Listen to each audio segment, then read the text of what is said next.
Netflix's new miniseries Depp vs. Heard offers a fresh look at last year's defamation trial. And it also reveals a few shocking details from the courtroom and outside of it that you might have missed. Why did Amber's legal team believe that the jurors were biased? Which detail disclosed in the documentary could have changed the verdict? And what is Depp's lawyer's real opinion of the Netflix series? I think it was a key moment. Everyone knows that during the trial, Johnny Depp received more social media support than Amber Heard. But you have no idea just how much more unless you've watched the documentary. In fact, the statistics are crazy. At the height of the trial, the hashtag Justice for Johnny Depp had approximately 20 billion views on social media. Meanwhile, hashtag Justice for Amber Heard had only 77.5 million views. It does provide perspective of how far the scale tipped in the actor's favor. With that amount of media attention, Amber's legal team doubted that the jurors could remain unbiased. Sure, they were forbidden from watching or reading anything about the trial during those 6 weeks, but Heard's lawyer is pretty sure that they still saw it all. How can you not? They went home every night. They have families. The families are on social media. Amber backed her up on that. I think even the most well-intentioned juror, it would have been impossible to avoid this. But Johnny's legal team disagrees. Do you believe the jurors saw any of that, were swayed by any of that? No, I don't think there's any reason to believe that the jurors violated their oath. And again, that suggestion was disappointing to hear. Most people assume that Johnny had this amount of support because of his huge fan base. But there's another theory. Some suggest that Depp's supporters on social media were primarily bots, especially because of the incredible number of cruel comments about Amber and death threats to her. The posts and statements were very focused on tarnishing her reputation. But Depp's lawyers, Camille Vasquez and Ben Chu, denied those claims. That was absolutely absurd and baseless. And they completely discarded the idea that Johnny or his agents paid people to write those comments online. Categorically false. Categorically false. Unfortunately, it's largely impossible to prove whether those were bots or not. Yet here's something that certainly couldn't have been part of a paid online campaign. On the day of the verdict, an open letter was published. A group of domestic abuse survivors addressed it to Amber and titled it, "We Will Not Stand With You." In the letter, they claimed that no victim of domestic violence acts in the manner in which she did during the trial. "You used our pain as you appropriated our stories, re-victimizing us. Then you weaponized our movement against the person you were abusing," the survivors stated. And they also specified that abuse has no gender.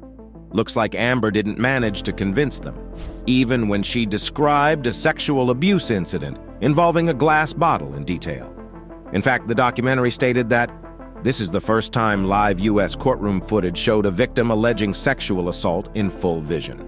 It stunned even the most avid Depp supporters, but they still didn't quite believe Amber.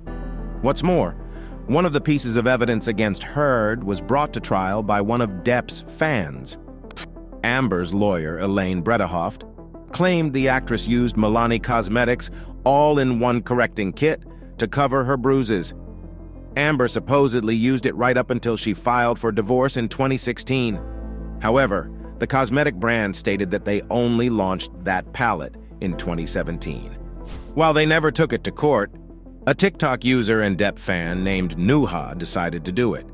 She went to the Fairfax County Courthouse in Virginia herself to find Johnny's legal team. But it looks like they didn't think the information was valuable enough. We didn't feel that it was relevant or admissible evidence that we could bring forward.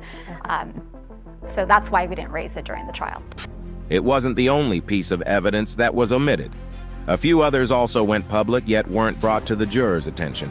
One of them is probably the most embarrassing part of the whole trial. And on my side of the bed was human fecal matter. Depp was then asked if one of their dogs could have done it, and he replied that they were teacup Yorkies and there was no way it could have been them. However, there was a detail revealed during Depp's 2020 UK trial against the Sun newspaper. Johnny sent a text message to one of his friends suggesting he play a practical joke on Amber. Depp asked him to leave a pile by the master bedroom door.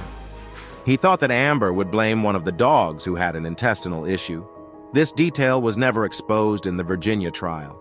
The Netflix documentary also uncovered something else about another key moment. You still haven't donated the $7 million divorce settlement to charity. Isn't that right? Incorrect. I pledged the entirety of the settlement, $7 million to charity, and I fulfilled. The docuseries revealed that Amber did donate some of that money.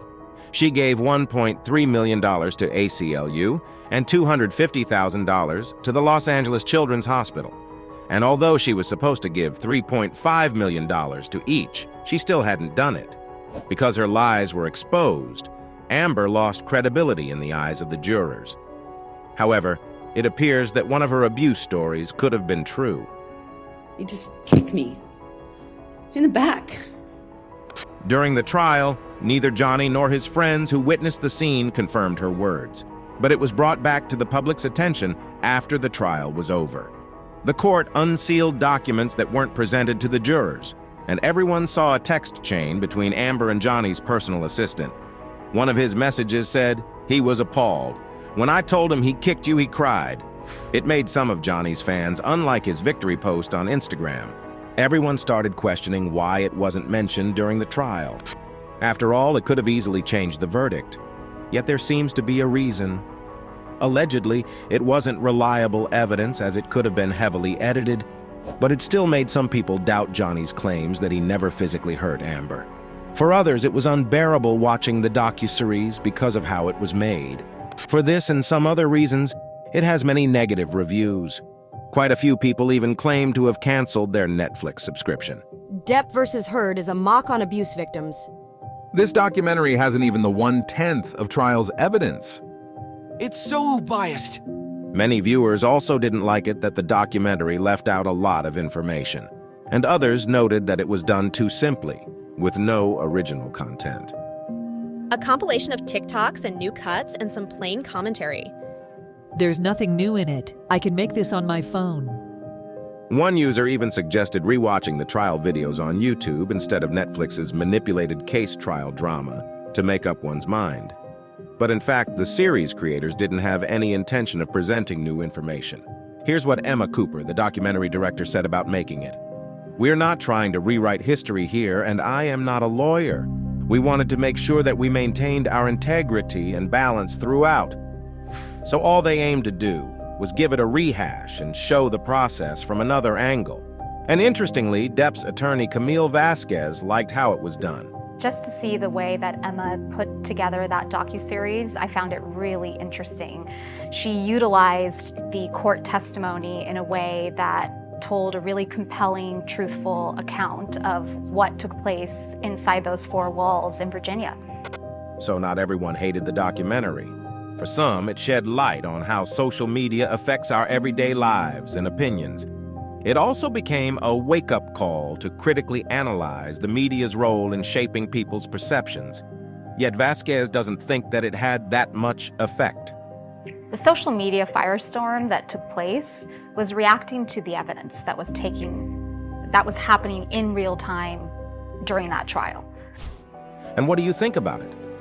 Did your opinion change in any way after watching the Depp versus Heard docuseries?